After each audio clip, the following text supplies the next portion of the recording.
Hey friends, welcome to SGT. तो अपन previous lecture में पढ़ा था माई एसक्यूएल की इंटरफेस के बारे में, यानी कि वर्कबेंच क्या होती है, सीएमडी क्या होती है, यानी कि कमांड लाइन इंटरफेस क्या होती है। तो आज हम पढ़ने जा रहे हैं उसके आगे, यानी कि how to create our own database, यानी कि अपना खुद का डेटाबेस किस तरह से हम माई एसक्यूएल को यूज करके क्रिएट कर सकते हैं। तो चलिए आज की वीडियो शुरू करते हैं।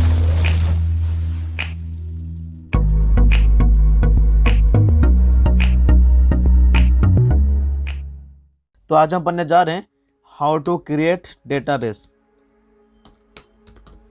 तो मैं आपको रेकमेंड करता हूँ इस लेक्चर को देखने से पहले आपको पता होना चाहिए डेटाबेस क्या होती है।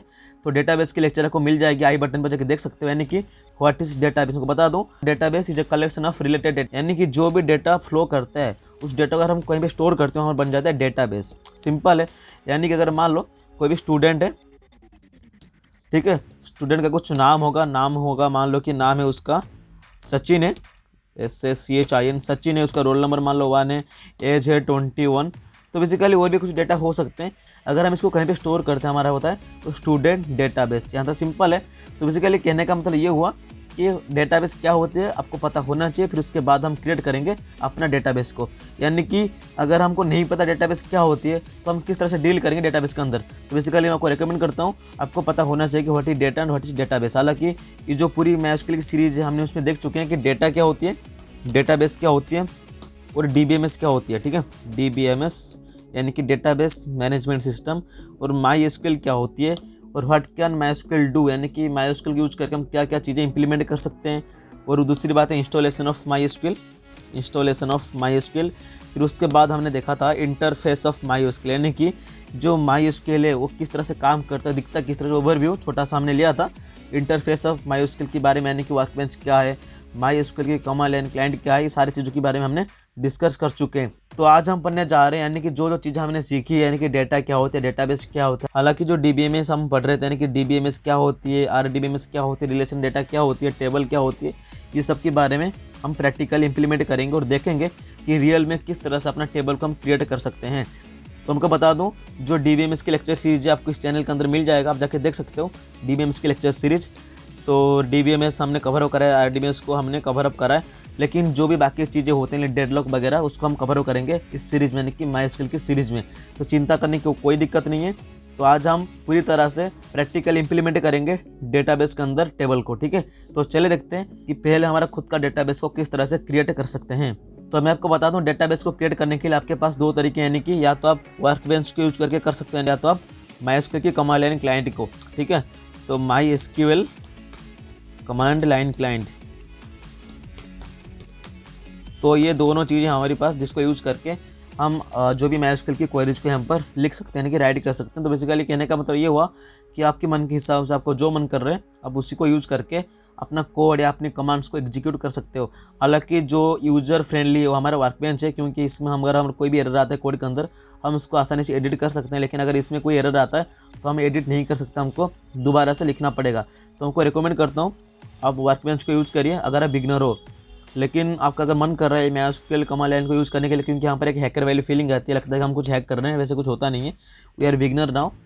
तो इसमें कुछ हैकर वाली फीलिंग आती है। तो बेसिकली आपके ऊपर है आप किस तरह से यूज कर सकते हैं। हालांकि दोनों ही सेम आउटपुट प्रोवाइड करते हैं, इसमें आउटपुट में कोई भी आपको अंतर देखने को नहीं मिलेगा, या अपने ऊपर आप क्या यूज कर रहे हो। हम दोनों को मिला जुला के यूज करेंगे ताकि आपको दोनों को यूज करना पता होना चाहिए। ठीक है, तो आज हम पढ़ने जा रहे हैं how to create our own database. तो चलिए अपना खुद का डेटाबेस को क्रिएट करते हैं वर्कबेंच में और इसमें भी MySQL कमांड लाइन क्लाइंट में भी। ठीक है, तो चलिए देखते हैं किस तरह से अपने डेटाबेस को क्रिएट कर सकते हैं। तो यहाँ पर जैसे कि मैंने को बताया कि MySQL को यूज करके हम अपना डेटाबेस को क्रिएट करेंगे। तो MySQL को यूज करने के लिए यहाँ पर मैं जो कनेक्शन है उसका पैनल यहाँ पर खुल चुका है। तो बेसिकली मैं इस कनेक्शन के अंदर काम करता हूँ, इसमें क्लिक करता हूँ। क्लिक करने के बाद मेरे को यहाँ पर पासवर्ड की फील्ड आ जाएगी, तो यहाँ पर मैं पासवर्ड को एंटर करता हूँ। ठीक है, मैंने एंटर कर लिया, तो हम उसको करते हैं ओके। तो पासवर्ड मैच होने के बाद आपके सामने कुछ इस तरह से इंटरफेस खुल के आ जाता है। तो सिंपल मैं इसको हटा रहा हूँ, यहाँ तक सिंपल है, कोई दिक्कत नहीं है। तो अभी हम क्या करेंगे, अपना खुद का डेटाबेस को क्रिएट करेंगे। उससे पहले हम देख देते हैं क्या क्या डेटाबेस मेरी MySQL की सर्वर में पहले से अवेलेबल है। ठीक है, सो डेटाबेसेस सिंपल है। तो इसको एग्जीक्यूट करते हैं, इसको सिलेक्ट करते हैं। सिलेक्ट करने के बाद यहाँ पर इसको क्लिक करते हैं।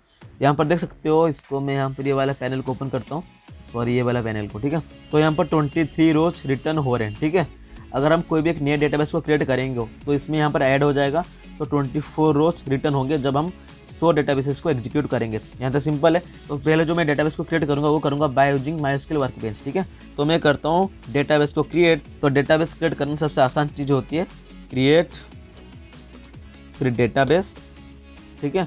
और डेटाबेस के नाम, अब डेटाबेस के नाम क्या रखना चाहते हो, तो यहाँ पर मैं कर देता हूँ DB1, ठीक है, DB1, ये मेरी डेटाबेस के नाम है DB1। तो हालांकि यहाँ पर चेक कर लेते हैं, DB1 तो डुप्लीकेट नहीं है, तो एक बार चेक कर लेते हैं।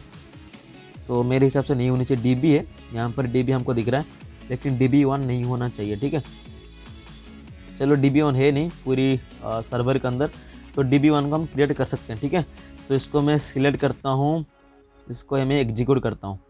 अब यहाँ पर आपके पास आउटपुट शो कर रहा है कि क्रिएट डेटाबेस जो हमारा एक्शन है वो एग्जीक्यूट हो रहा है। कितने बजे एग्जीक्यूट हुआ था, 8:38 पर। और ये हमारा मैसेज शो करे 1 रो अफेक्टेड, यानी कि एक रो अफेक्ट हुआ है। और जो ड्यूरेशन क्या हुआ है 0.312 सेकेंड, ठीक है।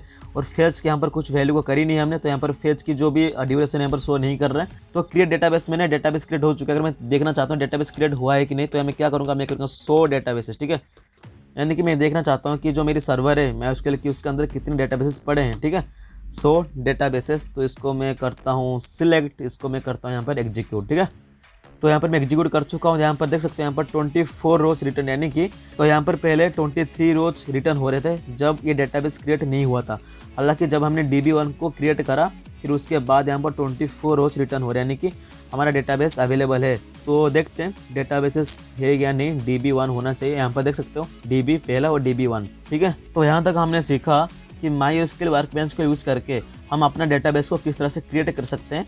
जैसे कि आपने देखा कमांड जो मैंने क्रिएट डेटाबेस फिर डेटाबेस का नाम, यहाँ तो सिंपल इसमें लिख देता हूँ क्रिएट, ठीक है, डेटाबेस। ये मेरी कमांड है जिसकी मदद से मैं डेटाबेस को क्रिएट कर सकता हूँ। क्रिएट डेटाबेस फिर डेटाबेस नेम, ठीक है। यहाँ पर कुछ इस तरह से करते हैं, name of database, name of database, simple है। तो कहने का मतलब ये हुआ हम कुछ इस तरह से डेटाबेस को क्रिएट कर सकते हैं जो कि हमारा क्रिएट डेटाबेस और डेटाबेस के नेम, ठीक है। तो ये था मतलब सिंटैक्स, यानी कि हम कह सकते हैं ये था हमारा क्वेरी जिसकी मदद से हम डेटाबेस को क्रिएट कर सकते हैं। और हमने हमारे डेटाबेस को क्रिएट करा बाय यूजिंग माइस्क्ल वर्कबेंच, ठीक है। तो मैं आपको दिखाता हूँ डेटाबेस को क्रिएट करते हैं by using MySQL command line client, ठीक है।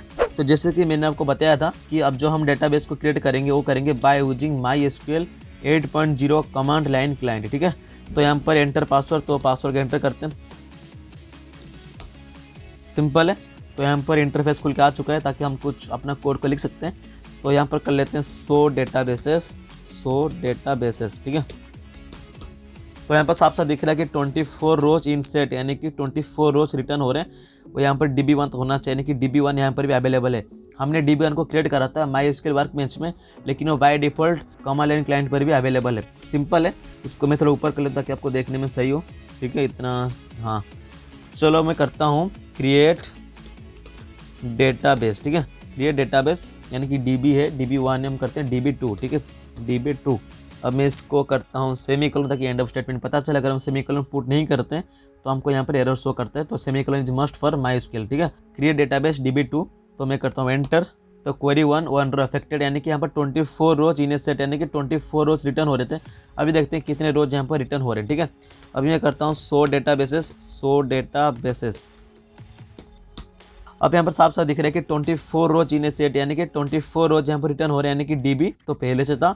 DB1 हमने क्रिएट करा था माइस्क्ल वर्कबेंच में, DB2 हमने क्रिएट करा अभी जो कि हमारा क्रिएट हुआ है माइस्क्ल कमांड लाइन क्लाइंट पर, ठीक है। 24 रोज यहाँ पर रिटर्न हो रहे हैं। हालांकि लिखने का तरीका अलग अलग है, विजिबल होने का तरीका अलग अलग है, लेकिन दोनों काम तो एक ही कर रहे हैं ना। तो आपके ऊपर है, अगर आपको अच्छा लग रहा है MySQL workbench then you can go for MySQL workbench. अगर आपको अच्छा लग रहा है MySQL command line client then you can go for it, ठीक है। तो मैं देखता हूँ ये जो 24 रोज यहाँ पर रिटर्न हो रहे हैं वर्कबेंच में रिटर्न हो रहे हैं कि नहीं। तो यहाँ पर पहले से 100 डेटाबेसेस है, तो इसको मैं करता हूँ सिलेक्ट। तो अभी करता हूँ इसको एग्जीक्यूट। तो यहाँ पर साफ साफ दिख रहा है कि 24 रोज रिटर्न, यानी कि पहले 23 थी। जब हमने करा DB1 को क्रिएट तो हो गया हमारा 24, ठीक है। तो वहाँ पर हमने करा था माइस्क्ल CMD में हमने करा था एक डेटाबेस को क्रिएट जो थे हमारा DB2। तो DB2 क्रिएट होने के बाद यहाँ पर रिटर्न कर रहे हैं 24 रोज, ठीक है। तो यहाँ पर 24 रोज रिटर्न हो रहे हैं। Duration time 0.00 second, fetch time 0.00 second, यानी कि यहाँ पर हम फेच कर रहे हैं, वैल्यू को फेच कर रहे हैं, तो इसलिए यहाँ पर जो फेच की ड्यूरेशन है यहाँ पर शो करवा रहा है। जो टाइम पर हमें एग्जीक्यूट करा था वो था हमारा 8:43, यानी कि 43 मिनट पर ये चीज़ें एग्जीक्यूट हुई थी। सिंपल। अब देखते हैं यहाँ पर DB1 है या नहीं। DB1 तो है, DB2 भी है, ठीक है। बेसिकली कहने का मतलब ये हुआ कि जो आउटपुट आपको वर्कबेंच में रिफ्लेक्ट हो रहे हैं वही आउटपुट आपको रिफ्लेक्ट होंगे MySQL कमांड लाइन क्लाइंट पर। दोनों में कोई अंतर नहीं है, लेकिन लिखने का तरीका अलग अलग है। आप किसी को भी यूज कर सकते हो आपकी मनपसंद के हिसाब से। तो ये था आज का वीडियो आपको बताने के लिए कि how to create our own database. अगर आपको लगता है कहने के काम का चीज़ें, कोई भी चीज़ यहाँ पर सीखने को मिला, please subscribe the channel and share with your friends, ताकि वो लोग जो देख पाए। तो ये था आज का वीडियो। मिलते हैं नेक्स्ट वीडियो में। Thanks for watching. Have a good day.